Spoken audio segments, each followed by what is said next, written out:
قالوا ربنا اللہ ثم استقاموا. پھر جب اس استقاموا کا معنی ابو بکر صدیق رضی اللہ تعالیٰ عنہ سے پوچھا کہ ابو بکر صدیق رضی اللہ تعالیٰ عنہ جب یہ آیت اتری تو آپ بھی حضور کے ساتھ تھے, آپ نے اس کا کیا معنی سمجھا؟ ابو بکر صدیق رضی اللہ تعالیٰ عنہ اس کے جواب میں ارشاد فرماتے ہیں کہ اپنے رب کے ساتھ کسی کو شریک نہ کر, یہی معنی ہے استقاموا کا.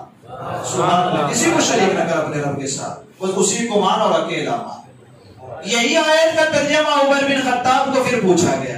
عمر فاروق رضی اللہ تعالیٰ نے آپ نے بھی اس آیت کو پڑھا اور سنا, سمجھا ہے, آپ بتائیں کہ اس آیت کا آپ کیا معنی سمجھتے ہیں؟ عمر بن خطاب رضی اللہ تعالیٰ نے ارشاد فرماتے استقاموا کا معنی یہ ہے اللہ نے جو جو کام کرنے کا حکم دیا اسے کرتا چلا جائے, جس کام کو نہ کرنے کا حکم دیا اسے چھوڑتا چلا جائے. یہ جو مدد کا اللہ نے وعدہ فرمایا اللہ اس کی مدد فرمائے گا.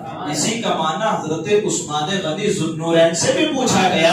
عثمان غنی رضی اللہ تعالیٰ عنہ سے جب اس کا معنی پوچھا کہ عثمان غنی آپ بتائیں کہ آپ نے اس آیت کا معنی کیا سمجھا؟ عثمان غنی رضی اللہ تعالیٰ عنہ ارشاد فرماتے ہیں کہ استقامت کا معنی یہ ہے کہ جب تو رب کی عبادت کرے تو خالص دل سے اپنے رب کی عبادت کر, خلوص کے ساتھ اپنے رب کی عبادت کر. تو مسجد میں عبادت کرے تو بھی رب کے لیے, دکان میں عبادت کر لے تب بھی رب کے لیے, گھر میں عبادت کر لے تب بھی رب کے لیے, اور میدانوں میں عبادت کر لے تب بھی رب کے لیے, خلوص کے ساتھ عبادت. جب اسی آیت کا ترجمہ علی کائنات مشکل کشا شیر خدا مولا علی رضی اللہ تعالیٰ عنہ سے پوچھا گیا, مولا علی رضی اللہ تعالیٰ عنہ ارشاد فرماتے ہیں استقامت کا معنی یہ ہے کہ اللہ نے جو فرائض ہم پر اور تم پر عائد کیے اس فرائض کی پابندی کرتا چلا جائے بندہ.